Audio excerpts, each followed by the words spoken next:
Isang mapagpalang gabi po sa bawat isa.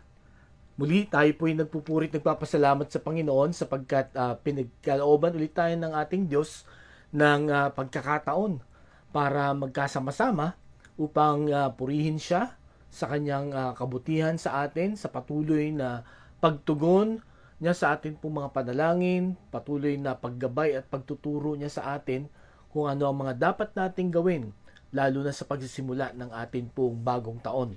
Salamat din sa pagkakataong ito na atin pong muling may papanalangin ang bawat isa ang mga kapatiran. Kaya salamat sa Panginoon sapagkat ang bawat isa ay hindi kinakaligtaan ang araw na ito, ang gabing ito at ang oras na ito para makapagpasalamat, makapagpuri tayo sa Panginoon, makapag-aral ng kanyang salita at makapanalangin. Kaya sa gabing ito mga kapatid ay atin na pong buksan ang atin pong mga Bibles sa aklat po ng Ephesians chapter 5 verse 16. Ephesians chapter 5 verse 16, ang sabi po dito, making the most of every opportunity because the days are evil. Pagpalain po ng Panginoon ang pagbabasa ng kanyang salita, tayo po'y manalangin. Panginoon, salamat po sapagkat muli kaming magkakasama ngayon pong gabing ito. Salamat sa bawat isa na nanonood at nakikinig. Salamat po sa patuloy na inyong pagkausap sa amin sa pamamagitan ng inyong salita. Sa gabing ito at sa oras na ito, muli mong buksan ang puso't isipan namin, maunawaan namin, makita namin ang kahalagahan nito sa amin pong buhay at tulungan mo kami na ito ay may apply po namin sa mga sitwasyon na kailangan po namin ng gabay. Kaya Panginoon, sa inyo na namin tinatagubilin ng aming pag-aaral. Ito ang aming dalangin sa pangalan ni Jesus. Amen. Meron po akong isang article na nabasa, matagal na po. At sa article po na ito na nabasa ko, ay meron pong mga grupo ng mga salita na every time daw na sinasabi natin itong mga salitang ito or naririnig natin ay may emosyon na ibinibigay po sa atin. Ano po? Marami po ito pero tatlo lang yung aking natatandaan. Sapagkat sa tingin ko yun ay tama. Ano po? So ang una po na phrase or grupo ng mga salita na akin pong natatandaan na nagbibigay ng emosyon no, or pakiramdam sa atin ay yung tinatawag nilang the happiest words daw. No? Ang happiest words daw na atin pwedeng marinig na magbibigay nga sa atin ng kasiyahan ay yung you won, no? Ikaw ay nanalo. Di po ba?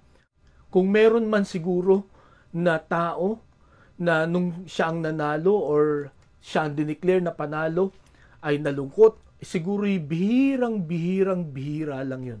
Sapagkat sa buong buhay ko po at marahil sa inyo din, lahat ng nanalo, siguro kayo rin na-experience nyo to, nung kayo po ay nanalo sa isang paligsahan or sa kung ano paman na kompetisyon, tayo pong lahat ay tuwang-tuwa, tayo po ay naging masaya. Lalo na kung ang atin pong pinagdaanan ay napakahirap bago natin makamit ang tagumpay. Di po ba? Yan ay very evident dito nga po sa dalawang Pilipino na nagbigay ng karangalan sa atin last year, no, noong 2024, no, si Carlos Yulo, ang 2 gold medalist Olympian natin. At itong si Sofronio Vasquez, the first Asian contestant na nanalo sa The Voice USA. Nakita po natin kung paano sila natuwa at ang maganda dito sa kanilang panalo, hindi lamang sila ang natuwa, hindi lamang ang family nila, hindi lamang yung mga kakilala, mga friends, mga kamag-anak nila ang natuwa, kundi ang buong bansa. No po? And since na siya nga ang first Asian contestant na nanalo, marahil yung atin pong mga kapit bansa ay nagagalak at natutuwa at na-inspire dito po kay Sofronio. So, ang happiest word daw ay you won, nanalo ka. Ang pangalawa naman na nakita ko pong salita na nagbibigay ng emosyon o pakiramdam sa atin ay yung tinatawag nilang the hardest words to say. No? Ang pinakamahirap daw na mga salita na sabihin ay I am sorry. No? Humihingi ako ng tawad. Totoo po ba yon? Nag-a-agree po ba kayo doon?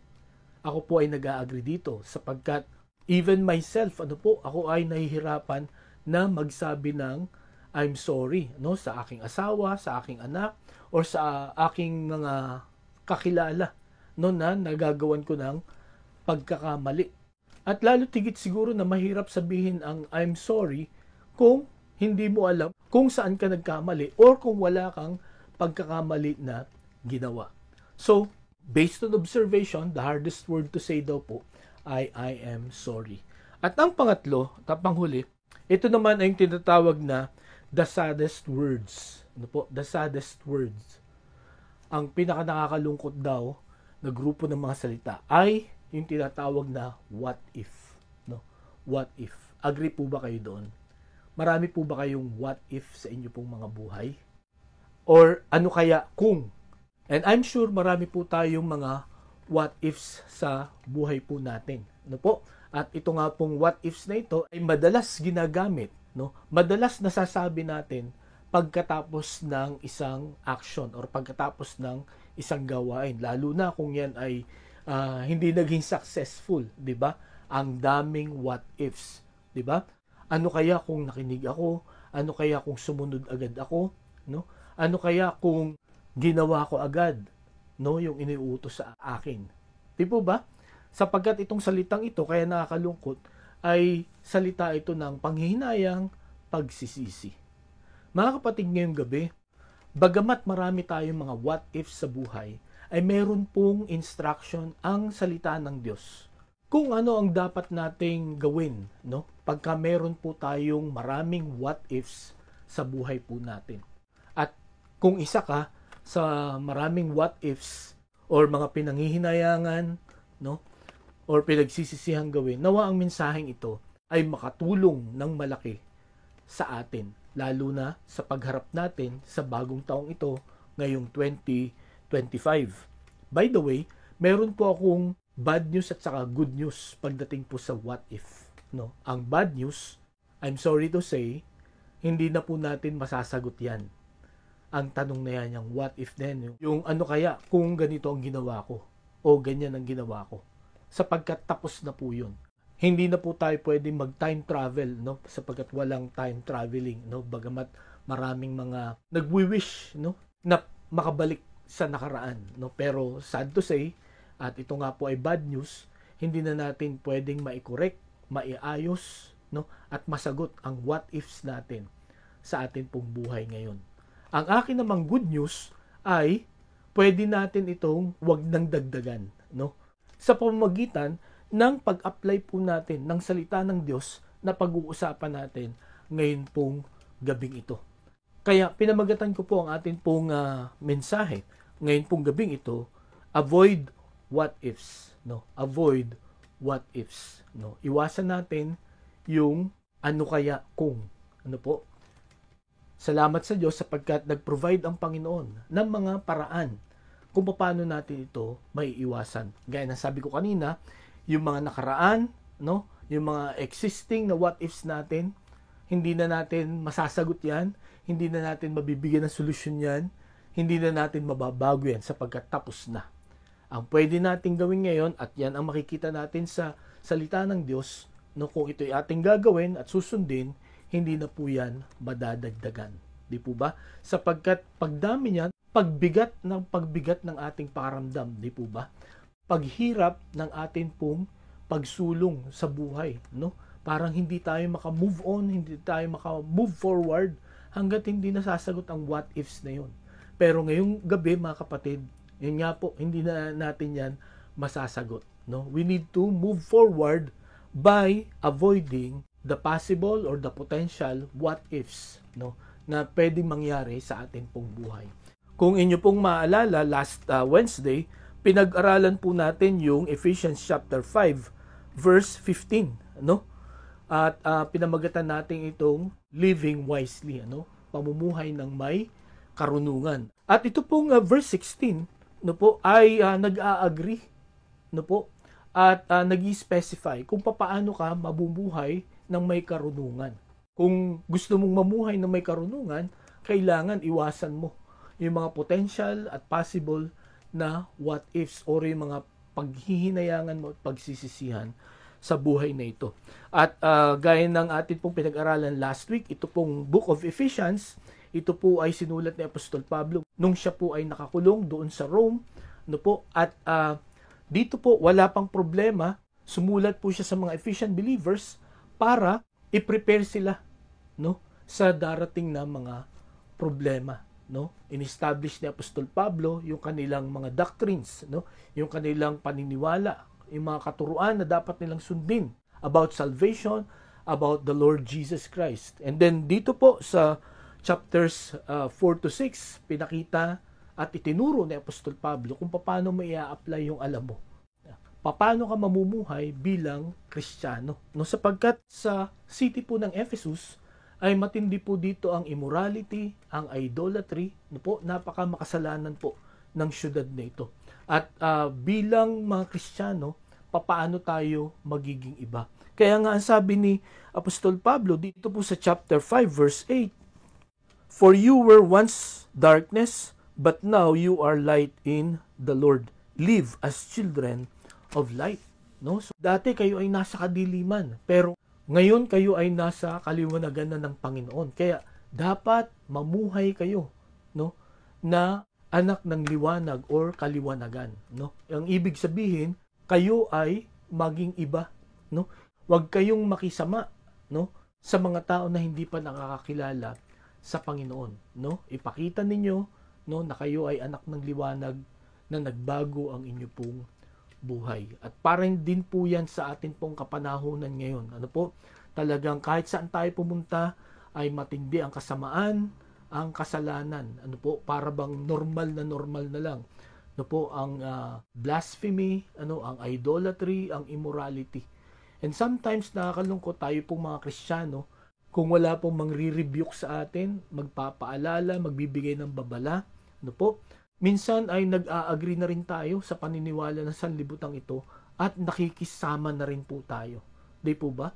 Kaya napakahalaga po ng salita ng Diyos na pag-uusapan natin ngayon, sapagkat ito po ay nagbibigay sa atin ng paalaala at babala na dapat bilang mga Kristiyano, bilang anak ng kaliwanagan, tayo po ay mamuhay ng iba na po dito po sa mundo na punong-puno ng kadiliman. Maging ilaw po tayo sa kung saan nilagay po tayo ng Panginoon. So ngayon pong gabi, I'm sure very familiar po itong verse na ito na ating pag-aaralan. Itong Ephesians chapter 5 verse 6. Ano po sa King James Version, ito po ay redeeming the time because the days are evil. Kung titingnan po natin sa Greek, ano po, ay pareho sila ng meaning ng NIV at saka ng King James. Ano? Magkaiba lang yung kanilang salita. Na kung pag-aaralan natin yung salitang redeem, no, ang ibig sabihin daw po nito ay bilhin mo. No? Ang idea po nito at ang reason kung bakit ginamit ito ni Apostol Pablo, itong salitang ito, sapagkat noong unang panahon, ano po, ay binibili ang mga alipin. Ano po? At ang paraan para makalaya ang mga alipin na ito, you have to buy them again. Okay? So, yun po ang ibig sabihin ng redeeming the time po dito. Pero, anong ibig sabihin ng time? No? Yung time po dito, hindi yung oras na nakikita natin sa atin pong mga relo, sa atin pong mga orasan, kundi yung time po dito, yung period of time, yung panahon. No po? So, ang gusto pong sabihin dito ni Apostol Pablo, bilhin mo yung oras para magawa mo yung mga dapat mong gawin.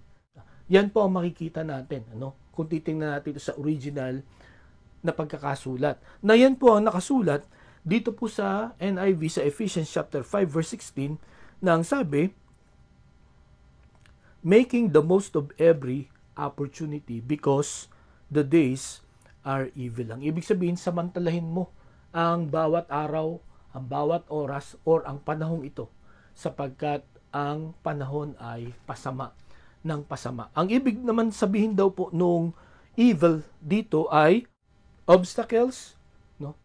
That time is temporary and many are against the truth. Yun daw po ang ibig sabihin ng evil doon, no? Sapagkat gaya nga ng sabi ko kanina, ano po? Wala pang problema at this time ang mga Ephesian believers. Pero later on, nagkaroon na sila ng matinding problema, lalo na sa mga false teachings, no? Kaya in-establish talaga ni Apostol Pablo yung kanilang mga doctrines, yung kanilang mga pinapaniwalaan, at sinabi niya kung paano ito i-apply sa kanilang mga buhay. So dito, sabi niya, darating ang time, pipigilan na kayo, ipipersecute na kayo, no? Sa inyong pagsunod sa Panginoon, no? Kaya habang may panahon pa, no? Balik tayo sa verse 8, mamuhay kayo as children of light. Okay? So ngayong gabi, mga kapatid, ito rin po ay paalala sa atin, no? Hindi natin alam kung hanggang kailan ang buhay po natin, or hanggang kailan or kung kailan babalik ang Panginoong Hesukristo. Hindi po natin alam yun. Pero ang pwede nating malaman ngayong gabi ito ay papaano tayo mamumuhay habang hinihintay natin ang muling pagbabalik ng ating pong Panginoon. At ito nga po, pag-uusapan natin ngayon, avoid what ifs. Avoid what ifs in our lives, no? Para anytime, no, nakunin tayo ni Lord, o kaya dumating ang Panginoon, wala tayong what ifs. So meron po tayong 3 na paraan para maiwasan ang what ifs sa buhay po natin, no? Para hindi na madagdagan yung mga what ifs natin before. Okay? Ang una, nung sinabi po ni Apostol Pablo dito na making the most of every opportunity because the days are evil, ang gusto niya pong sabihin sa mga Ephesian believers at saka sa atin ngayong gabi, you need to gain awareness of time, no? Dapat alamin mo kung ano ang nangyayari sa kapanahunan, no? Dapat mag-observe ka. Okay? Para alam mo kung anong iyong gagawin, no? Para hindi ka magkamali sa iyong mga desisyon na gagawin. Para maging tama ang iyong mga plano. Maging maayos ang iyong mga priorities. Di po ba? Kaya po marami tayong mga pinanghihinayangan. Naniniwala po ako sa gabing ito sapagkat hindi natin inaalam, iniintindi ano bang nangyayari sa kapaligiran. No? Hindi natin alam kung ano yung ating mga priorities. Okay?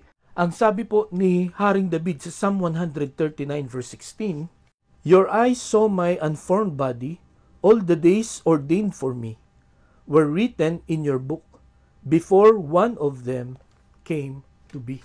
So dito po, sinasabi ni Haring David na nakita mo, no, ang aking katawan bago pa ito mabuo, no?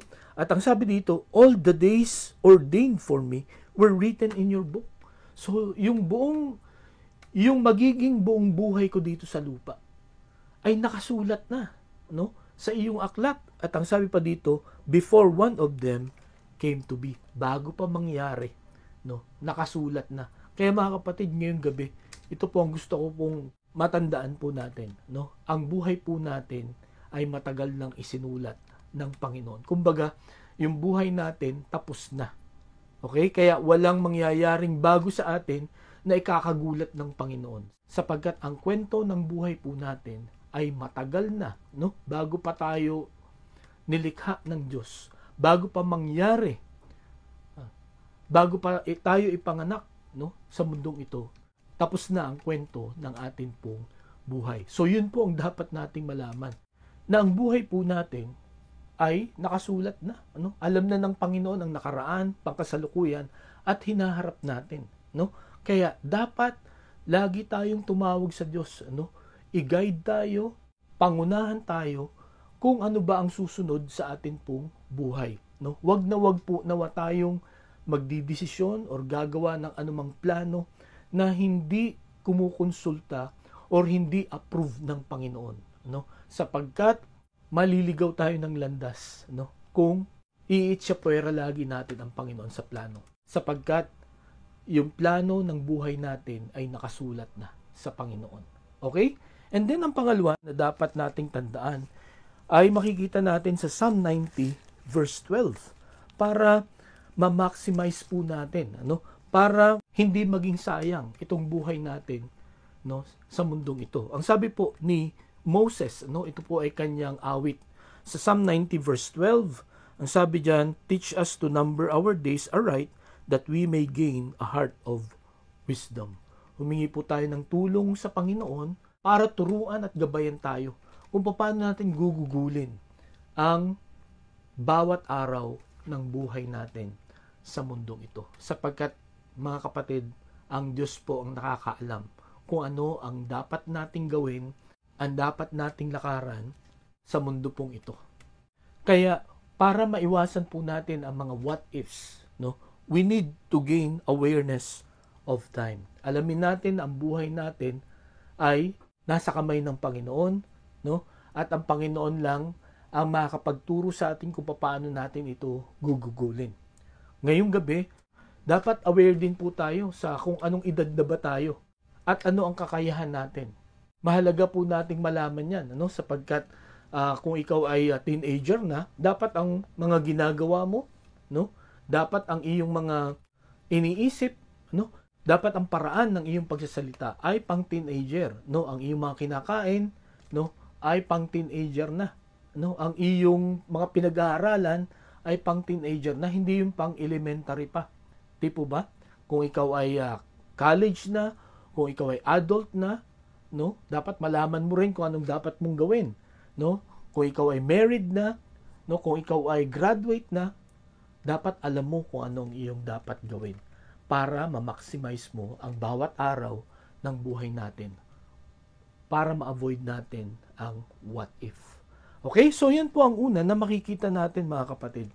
Ang una na dapat natin gawin, we need to gain awareness of time, no? Aware ka ba kung ano ang nangyayari sa atin pong kapanahunan? Inoobserbahan mo ba? No? Alam niyo po ba, mga kapatid, malalaman po natin yan kung patuloy nating pag-aaralan ng kanyang salita. Sapagkat kung ano ang nangyayari sa atin pong kapaligiran, makikita po natin yan sa salita ng Diyos. At pag nangyari po yun, mga kapatid, malalaman na natin kung anong dapat nating gawin sa susunod na mga araw. Anong dapat nating maramdaman? Anong dapat nating isipin? Di po ba? Katulad ng maraming gera, maraming kalamidad, kahirapan. Ano po? Anong sinasabi ng Biblia tungkol dyan? Yan po ay tanda na malapit nang dumating ang Panginoon. So anong dapat nating maramdaman at ano ang dapat nating gawin? No? Pag nalaman natin yung katotohanan na nakasulat sa Biblia sa nangyayari sa atin pong kapaligiran. So mga kapatid, ngayong gabi, we need to gain awareness of time for us to avoid what ifs. Sapagkat kung hindi natin alam ito, no, marami tayong panghihinayangan, marami tayong hindi magagawa na dapat nating ginawa. Okay? So, yun po ang una. Ang pangalawa, hindi lamang to gain awareness of time, but to grab every opportunity. No? To grab every opportunity. Ang sabi po sa Ecclesiastes chapter 9, verse 10, whatever your hand finds to do, do it with all your might. For in the grave where you are going, there is neither working, nor planning, nor knowledge, nor wisdom. No? So, ang sabi po ni Haring Solomon, anuman ang makita mo na kailangan gawin, gawin mo. Take it. Sapagkat hindi laging meron yan. Pagka namatay ka na, wala nang mga ganyan. Iba na ang usapan pagka tayo ay kinuha na ng Panginoon. Pagka tayo ay nawala na sa mundong ito. So, ang ibig sabihin, ang point dito ni Apostol Pablo, dito nga po sa Ephesians chapter 5 verse 16, no? When you make the most of every opportunity, ang ibig sabihin, you grab every opportunity. Hindi all the opportunity, kundi every opportunity. Ano po ang ibig sabihin nito?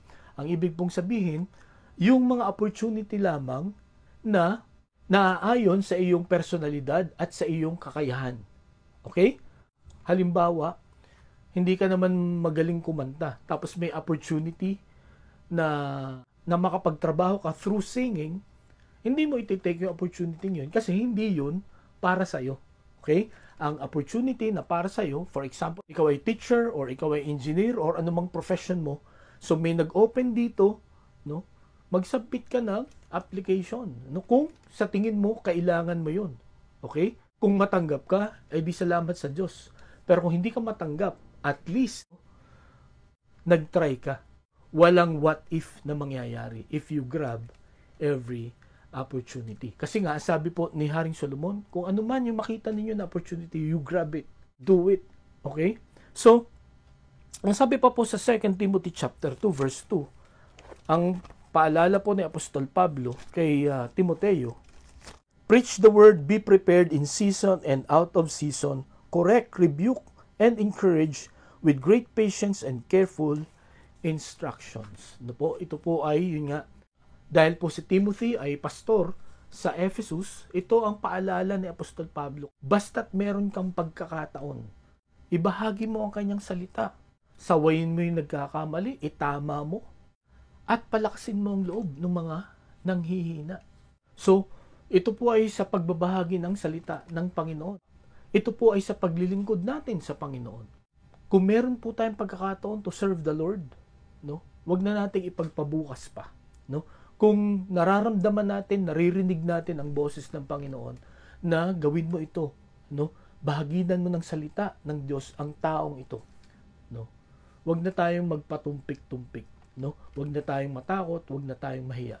Sapagkat, ito po ang tandaan natin, basta inopen ng Panginoon ang mga pagkakataong ito, the Lord will be with us. The Lord will give us wisdom. The Lord will give us words to say. Okay? Sapagkat, yun nga po, itong mga opportunities na ito, hindi natin alam kung yan ay babalik pa or hindi na. At kung merong isa o dalawa dito na hindi pa nakakilala sa Panginoon, hindi pa sinusuko ang buhay sa Panginoong Hesukristo. Ito po ang sabi ni Apostol Pablo sa mga taga-Korinto. Ang sabi po dito sa 2 Corinthians chapter 6 verse 2, for he says, in the time of my favor I heard you, and in the day of salvation I help you. I tell you, now is the time of God's favor, now is the day of salvation. Mga kapatid, mga kaibigan, kung hindi mo pa sinusuko ang buhay mo sa Panginoong Hesukristo, ang sabi ng kanyang salita, now is the day of salvation. Ito na yung araw na dapat kilalanin mo, tanggapin mo si Jesus bilang sariling tagapagligtas. Paano ba tatanggapin si Jesus bilang sariling tagapagligtas? Una, aminin natin na tayo makasalanan. Totoo naman po yan. Then, humingi po tayo ng tawad sa Kanya. And then, pagkatapos po nun, sabihin natin sa Panginoon, na siya ang ating tagapagligtas. Papasukin natin siya sa ating pong buhay para siya ay maging Panginoon ng buhay po natin. Yung tatlong panalangin po ngayon, kung gagawin ninyo, ang promise ng Panginoon, the Lord will save us. At ngayon na yung panahon na yun. Okay? Let us grab every opportunity. Bakit? Para maiwasan natin ang what ifs sa buhay na ito. As I've said, ang bad news ng what ifs ay hindi na natin yan pwedeng itama, hindi na natin yan pwedeng i-correct. So kung palalampasin natin ang bawat pagkakataon, lalo na sa pagbabahagi ng salita ng Diyos, lalo na sa pagsuko ng buhay sa Panginoong Hesukristo, baka mahuli na ang lahat. Ngayon din pong gabi, I guess ito po ay akin nang nasabi noong unang Miyerkules na tayo po ay nagkaroon ng MP3, kung meron po tayong kailangang patawarin, kung meron tayong kailangang isuko na kasalanan sa Diyos, now is the time. Let us grab every opportunity. Lagi ko po itong sinasabi sa inyo, sana hindi dumating yung time na saka natin maiisip o saka tayo maglalakas ng loob, pagka hindi na tayo naiintindihan or hindi na rin tayo makapagsalita or wala na yung mga tao na ating kailangang sabihan. Ito po, paalala ko din sa aking sarili, kumusta ang ating po mga kalusugan, Sana habang may pagkakataon pa para ayusin natin ang ating mga kalusugan, let's do it, Mag-exercise po tayo, kumain tayo ng tama, magpahinga tayo ng maayos. So, yan po ang pangalawa na makikita natin. For us to avoid what ifs, let us grab every opportunity. At mga kapatid, tandaan niyo ito, the Lord will give us many, many chances in this life para hindi natin siya pwedeng sisihin.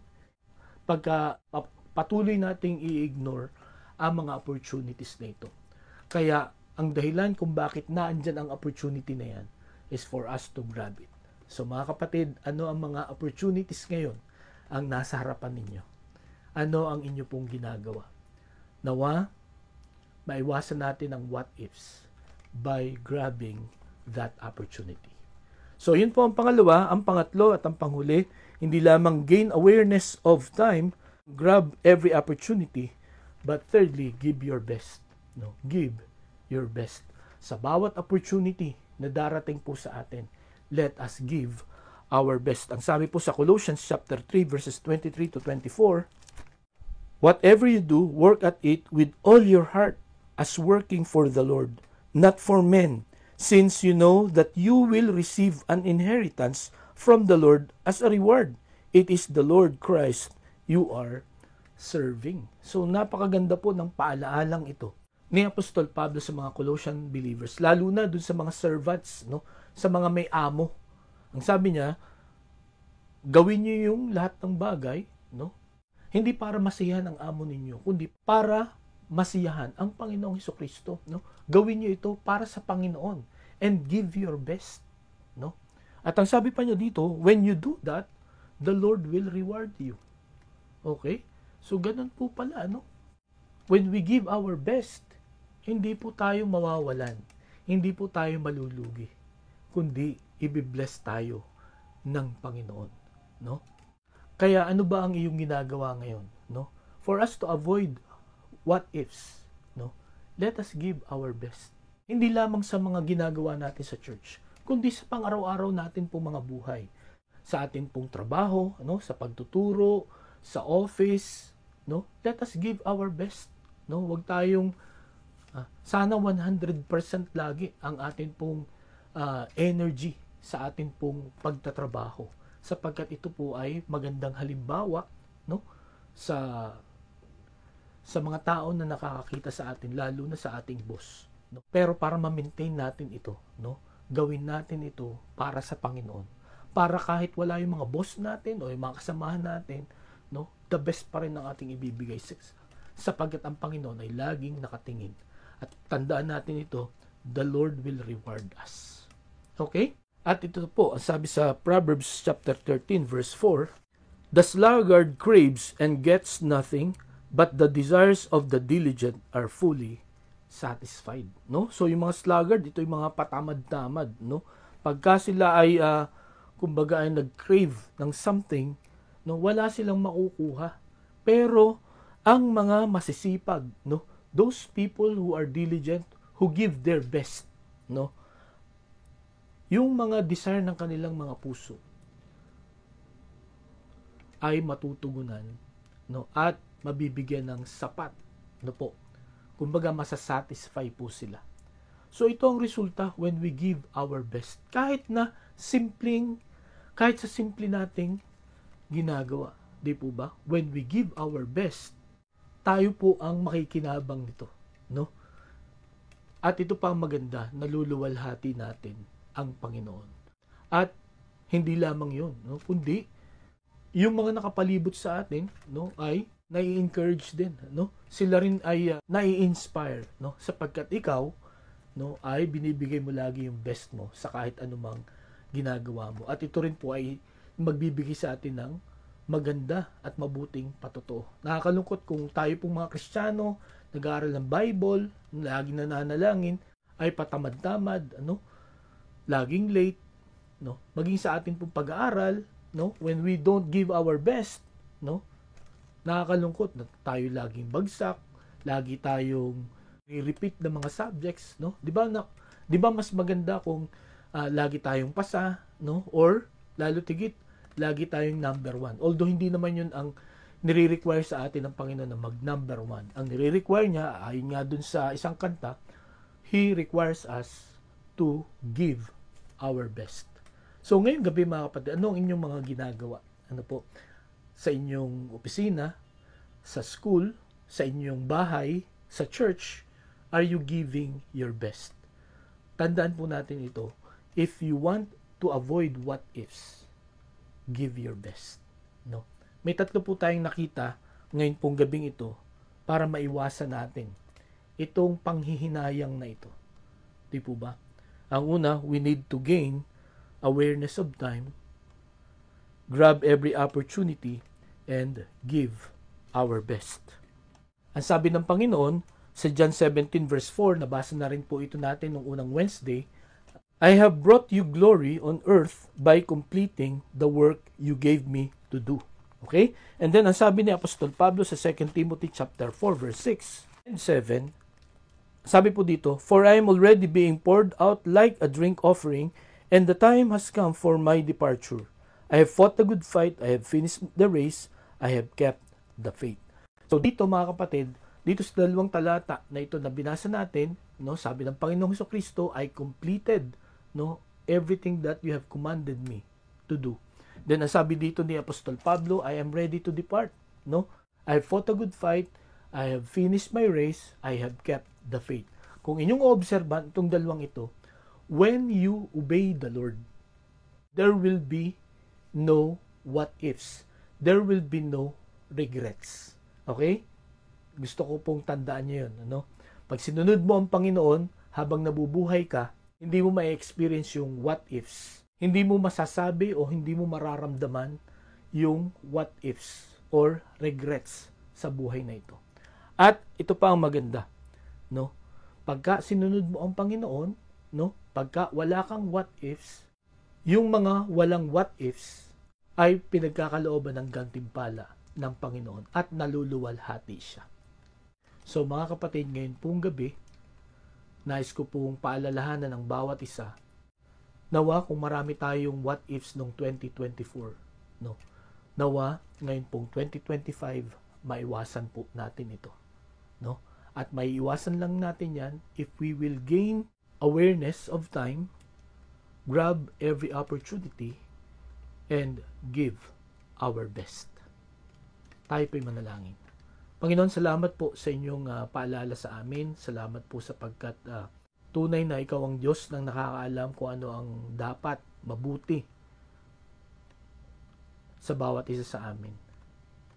Mahirap po pagka kami namumuhay ng may panghihinayang, may pagsisisi.